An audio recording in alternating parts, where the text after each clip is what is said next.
예, 이번 시간에는 우리 개인 세무조정 바로 직전인 세무조정에 대한 개념을 일단 먼저 정리를 해보도록 하겠습니다.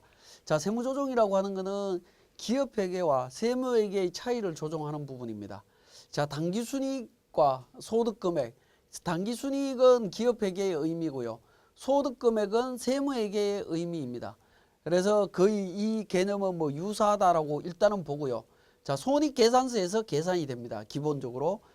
그렇지만 사업자의 자본인 자산에서 부채를 차감한 금액으로도 계산이 가능하다라는 겁니다.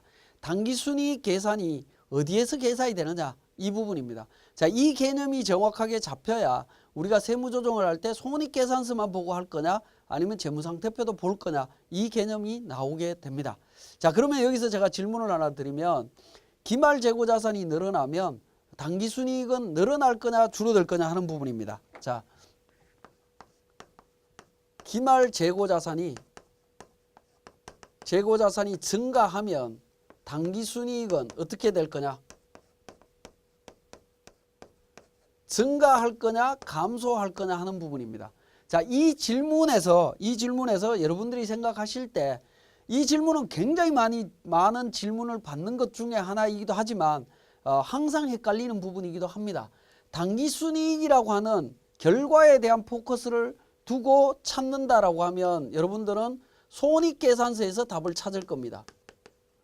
손익계산서에서 답을 찾지만 기말재고자산, 질문의 요지가 재고자산이었기 때문에 재고자산을 기준으로 답을 찾는다라고 하면 재무상태표에서 답을 찾게 됩니다. 즉 손익계산서에서 답을 찾게 되면 기말재고자산이 손익계산서에 매출원가에 영향을 미치니까 매출원가가 어떻게 되더라. 매출원가가 어떻게 되니까 당기순이익이 어떻게 된다. 이렇게 흘러갑니다. 근데 재무상태표에서 찾는다라고 하면 기말재고자산이 늘어나니까 당기순이익도 늘어난다. 결론은 늘어난다라는 겁니다. 증가하는 게 맞습니다. 그러면 당기순이익이 재고자산이 늘어나는데 왜 당기순이익이 늘어나느냐 하는 겁니다. 자, 그 부분은 자, 기말자산은 기말부채 플러스 기말자본으로 되어 있습니다. 그죠? 재무상태표 항목이죠. 재무상태표 항목이고요. 이 내용은 기말자산에서 기말부채를 빼면 기말자본이 됩니다. 기말자본이고요. 이 기말자본은 기말순자산이다라고 하는 거하고 동일합니다. 즉 기말자본, 즉 기말순자산은 어떻게 구성이 되냐면 기초자본 플러스 마이너스 자본의 인출될 수도 있고 들어올 수도 있겠죠. 그죠? 그 두 가지 플러스 마이너스. 그 다음에 당기순이익으로 구성이 됩니다. 자, 기말자본은 기초자본, 인출이 없다라고 하면 당기순이익과 연계가 되어 있습니다. 그죠? 당기순이익과 연계되어 있기 때문에 자, 기말자산인 재고자산이 늘어났기 때문에 자, 기말부채는 고정되어 있다라고 보면 기말자본이 늘어날 수밖에 없습니다. 기말자본이 늘어난다. 즉 기말순자산이 늘어나는데 기초자본은 변동이 없겠죠. 그죠? 변동이 없습니다. 그리고 인출도 없다라고 하면 당기순이익은 늘어날 수밖에 없습니다. 대차평균의 원리에 의해서.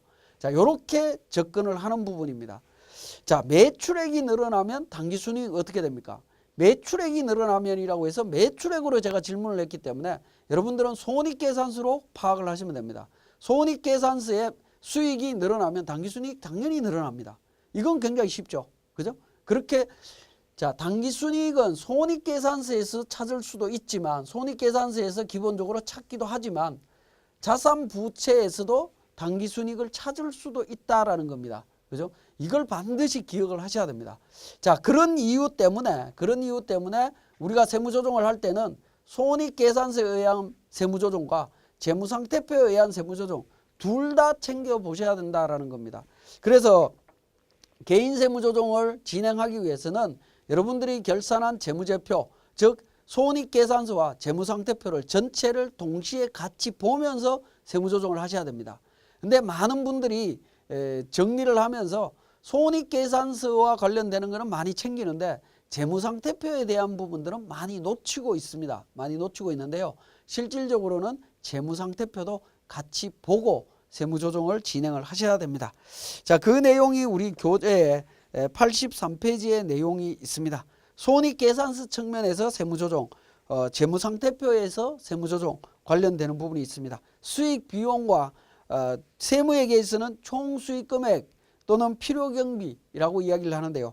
이 금액과 서로 차이 나는 부분을 총수익금액 산입, 총수익금액 불산입 또는 필요경비 산입, 필요경비 불산입이라는 용어로 이야기를 하고 있습니다. 자, 이 용어들이 익숙해져야 소득세 쪽의 세무조정이 조금 더 쉽게 이해하실 수가 있습니다. 그래서 총수익금액의 개념, 그 다음에 총수익금액의 산입, 총수익금액 불산입, 필요경비 산입, 필요경비 불산입이라고 하는 개념들을 정확하게 이해하실 필요가 있습니다. 재무상태표에서도 마찬가지입니다. 기업회계에 의한 자산과 세무회계에 의한 자산의 차이를 조정하는 과정이다. 그렇게 보시면 됩니다. 자, 방금 말씀드렸듯이 세무조정의 개념인 총수익금액 산입, 총수익금액 불산입, 필요경비 산입, 필요경비 불산입이라고 하는 요 개념 정확하게 좀 이해하실 필요가 있고요. 정리를 하셔야 되고요. 자, 세무조정에는 결산조정과 신고조정 두 가지가 나옵니다. 두 가지가 나오는데 결산조정은 반드시 재무제표에 필요경비로 반영이 되어 있어야 됩니다. 반영되어 있어야만이 세무회계에서 인정을 한다라는 겁니다. 요 결산조정의 대표적인 항목이 감가상각비입니다. 감가상각비나 퇴직급여 충당금이나 대손충당금 뭐 이런 부분들입니다. 자, 이런 부분들인 결산조정으로 반드시 처리가 돼야 됩니다. 그렇지 않으면 세무회계에서 비용으로 인정이 되지 않습니다. 자, 그 다음에 신고조정은 결산서와 상관없이 소득금액 조정 계산서에서만 반영해도 되는 조정입니다. 그러니까 우리가 소득세 신고할 때 그 부분을 반영해서 처리하면 된다라는 겁니다. 뭐 거의 대부분이 신고조정이라고 보시면 됩니다. 매출 누락했는 부분, 예를 들어서 매출이 결산조정이다라고 하면 손익계산서에 매출로 반영하지 않으면 과세를 못하는 문제가 나옵니다. 그러면 대부분 매출을 빼버리겠죠. 그죠? 그런 현상이 나오는데 신고조정은 누락을 했든 아니면 반영이 돼 있든, 반영이 돼 있으면 문제가 없지만 누락을 했다라고 하면 신고조정으로 세무조정을 통해서 반영한다라는 겁니다. 그런 개념으로 이해를 하시면 됩니다. 그래서 결산조정과 신고조정을 정리를 하셔야 되는데 우리 교재에 보면 결산조정에 대한 대표적인 항목들 있습니다. 감가상각비, 퇴직급여 충당금, 대손충당금, 파손부패의 사유로 정상가격으로 판매할 수 없는 재고자산의 평가손실, 그 다음에 그 세법상 송금으로 확정된 회수불능 매출채권에 대한 대손금 뭐 이런 부분들은 결산조정사항으로 되어 있습니다.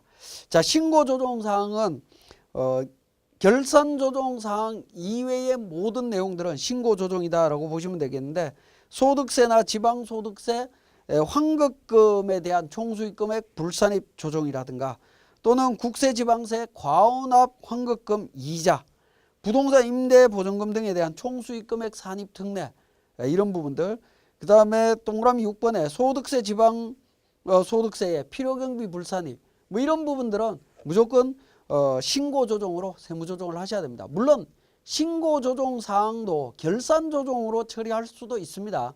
결산서에 반영을 했다라고 하면 정리가 되겠죠. 정리가 될 수 있습니다.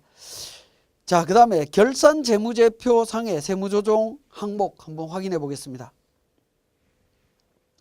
자, 소득세 비용이라든가 벌금, 과료, 가산세, 자산평가 차익이나 평가 차손, 이자 수익 또는 외화 환산 손익, 유형자산 처분 손익 뭐 이런 부분들은 재무제표에 반영은 되어 있지만 우리가 소득세 세무조정을 할 때 별도의 세무조정 서식은 없습니다. 서식이 없기 때문에 우리가 재무제표에서 바로 세무조정을 해야 되는 사항들이다라는 겁니다. 잘 챙기셔야 되는데, 자, 이런 부분들 이제 우리 재무제표 내용을 보면서 챙기면 되는데요. 자, 여기서 하나 보실 거는 유형자산 처분 손익. 요거는 과거에 과세 제외로 되어 있었죠. 그죠? 과세 제외로 되어 있습니다. 다만 복식부기 의무자인 경우에는 유형자산에 대한 양도가액은 총수익금액에 산입을 하고요. 장부가액은 필요경비에 산입한다. 즉 총액법 기준으로 처리하도록 되어 있다라는 겁니다.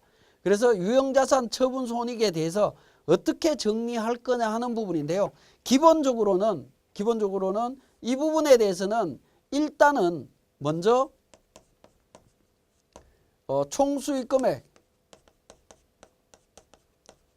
총수익 금액 불산입이나 또는 필요경비 불산입.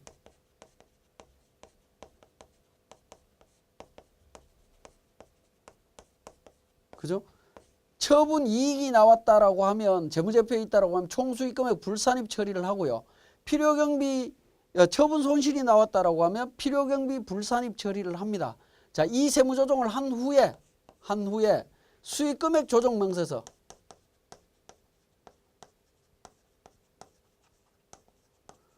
수익금액 조정 명세서를 작성할 때, 작성 시에 관련되는 세무조정을 진행을 합니다.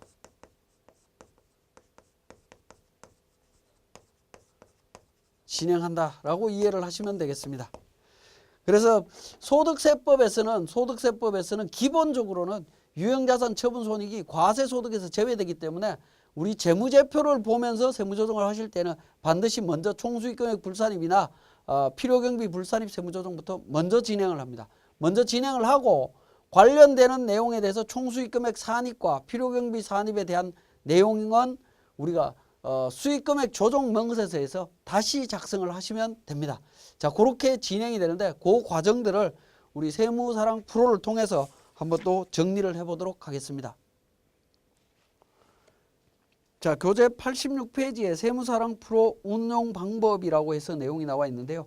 복식부기 의무자인 백두무역상사의 손익계산서 일부다라고 해서, 자, 우리가 손익계산서를 한번 확인을 해보겠습니다.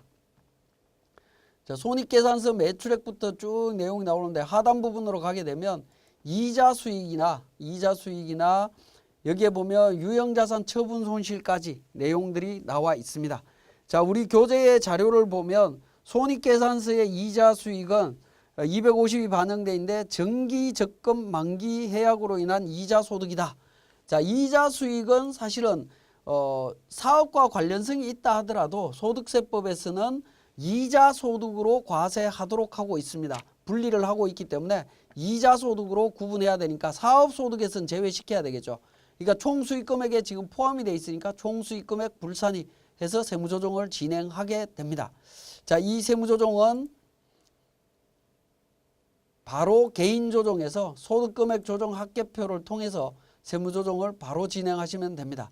자, 이자 소득에 대해서 세무조정을 진행하도록 하겠습니다. 이자 수익에 대해서 250만 원 이자 소득으로 분리 과세한다라고 해서 제외시켜 주고 있습니다. 그죠? 세무조정을 진행하고 있고요. 자, 그 다음에 두 번째 자료 보면 유형자산 처분 소실은 차량 운반구 벤츠 차량을 12월 26일 날 1,000만 원에 매각한 거다. 취득가액 7천, 매각 당시 상각 누계액 5,600만 원 정도다 라고 나와 있습니다. 자, 그러면 우리 손익계산서에 있는 내용을 통해서 다시 한번 보면, 자, 유형자산 처분 손실과 관련되는 부분을 더블 클릭해서 회계처리 내용을 한번 보도록 하겠습니다. 자, 회계처리 내용을 보니까 차량 1,000만 원, 5,611만 300원 감가상각 누계액이고요. 보통예금으로 1,100만 원이 입금이 됐습니다. 그래서 처분 손실이 나와 있습니다. 388만 9,700원이 처분 손실로 나와 있습니다. 자, 이렇게 처분 손실이 나와 있으면 이 금액은 기본적으로 과세소득에서 제외된다라고 했죠. 그래서 필요경비 불산입으로 유형자산 처분 손실 388만 9,700원을 필요경비 불산입으로 먼저 처리를 합니다. 먼저 처리를 하고, 자, 이 차량은 복식부기 의무자가 고정자산을 매각을 했을 때 매각 대금, 즉 양도대금은 총수익 금액의 산입이고요. 장부가액은 필요경비 불산입이라고 했습니다. 그래서 조금 이따 설명드리겠지만 총수익 금액 명세서를 총수익 금액 조정 명세서를 작성할 때 고정자산 양도가액과 양도 고정자산 장부가액을 필요경비와 총수익 금액에 반영해서 세무조정을 하고 있습니다. 그 부분 뒤에서 설명을 드리기로 하고요. 어쨌든 이렇게 정리를 합니다. 그래서 우리가 재무제표를 보고 바로 세무조정해야 될 사항들을 찾아서 정리를 하시면 되겠습니다. 자, 우리 88페이지에 8번에 세무조정 사항의 소득금액 조정합계표 반영입니다. 자, 이렇게 이제 소득금액 조정합계표에 세무조정 사항은 모두 반영을 해야 됩니다. 모두 반영을 해야 되는데 재무제표에서 바로 직접 찾아서 세무조정해야 되는 부분들은 여기에다가 직접 세무조정을 하시면 되고요. 다음부터 설명드리는 세무조정 명세서를 통해서 세무조정이 일어나는 부분들은 우리 그 명세서에 보면 F3번 조정등록이라고 하는 메뉴가 있습니다. 이 조정등록을 통해서 소득금액 조정합계표로 바로바로 반영을 해 주셔야 됩니다. 세무조정 명세서는 잘 작성은 했는데 관련되는 세무조정 사항을 소득금액 조정합계표에 반영하지 못한 경우에는 세무조정을 못한 거하고 동일하다라고 보시면 됩니다. 그만큼 중요한 부분이기 때문에 각종 조정 명세서를 작성하고 나면 F3번 조정 등록이라고 하는 메뉴를 반드시 눌러서 세무조정 사항을 확인해 보실 필요가 있습니다. 자, 지금까지 세무조정과 기본적인 재무제표상의 세무조정 내용들을 확인했습니다.